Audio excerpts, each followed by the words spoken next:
Shabbat Shalom. You ever have one of those weeks? I have. Oh, just stay here anyway. I would tell you to take out a coin, but one, it's Shabbat, and two, does anyone even carry cash anymore? No. But even if it's been a long time since you've seen coins, you know that there is some pretty famous Latin on there. E pluribus unum, out of many, one, which ties itself into the name of our country. Why did we title ourselves the United States of America? Because before we thought of ourselves as one country, more succinctly, we really were a collection of states, or before 1776, a collection of colonies. Our currency carries a reminder that we are one country, a collection, many states, many people. And that's the beauty of the phrase, in fact, is that it works in both directions. We are one nation of many people, and we are many people united as one nation. Now, completely coincidentally, you can't make this stuff up. I'm not like trying to rabbi it in there, but it's in the Parsha this week. It really is. I'm not trying to like shove it in. It really is. Here's how. Moses knows that the time of his leadership of the Israelites is coming to an end. It happens. And he has some concerns because he knows that there needs to be a new leader. There needs to be a new leader for the people going forward. And he has some concerns for this new leader. He is concerned that this leader does not, and I'm quoting Rabbi Bradley Artson, does not impose a bland homogeneity on all. That's his concern, that this new leader won't understand these Jewish people, these many, many Jewish people. So Moses does what I think is a very intelligent course of action. Moses talks to God. But Moses doesn't just go, hey, God, because they're not that close. Moses says, Elohei ruchot l'chol basar, which means, O God, source of the breaths of all flesh, which, trust me, is just as awkward in Hebrew as it is in English. Source of the breaths of all flesh. It just seems unnecessarily awkward. Shouldn't it just be source of the breath of all flesh? That makes more sense, Moses. Why do you got to go the really awkward route? Our ancient rabbis explain in the Midrash, because they don't believe there's ever a coincidence, ever, or a typo, or anything. They say that just like a crowd of people may all look alike, that's a superficial understanding. A crowd is not one being that breathes with one breath, but many. Their faces are not identical. Neither are their temperaments, the rabbis say, and so Moses has had this concern that whoever led the Israelites next, they would need to know, they need to understand and love each individual person for who they were as individuals.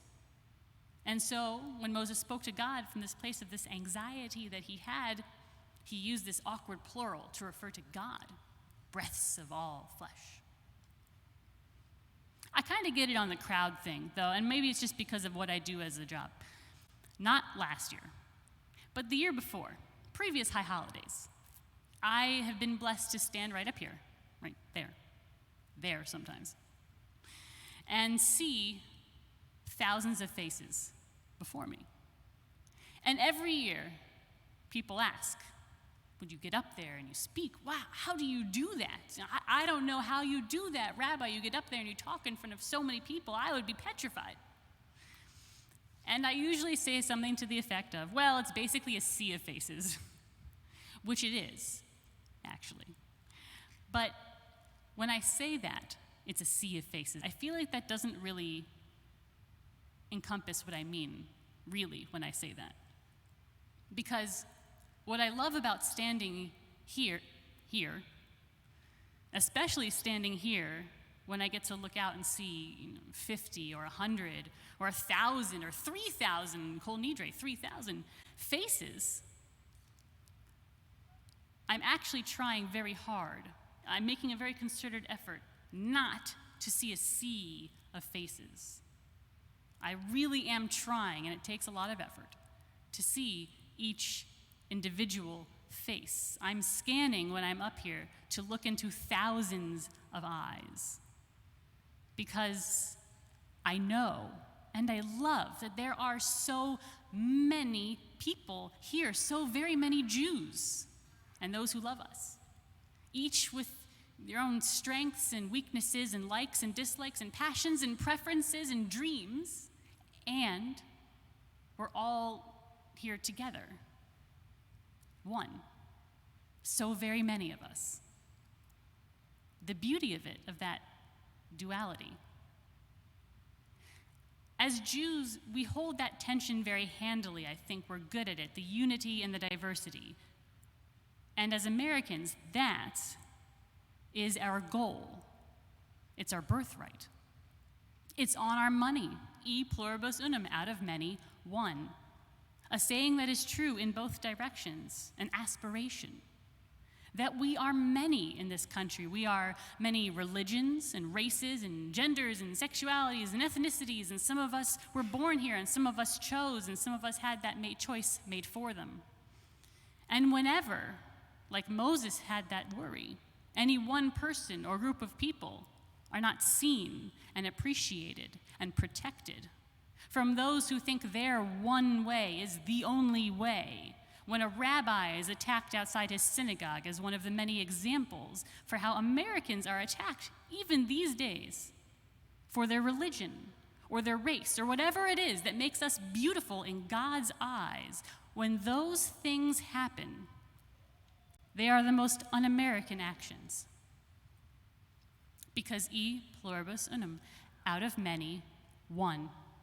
We are one nation, struggling at times with our composite parts, but struggling for unity, to stand as one people, Americans.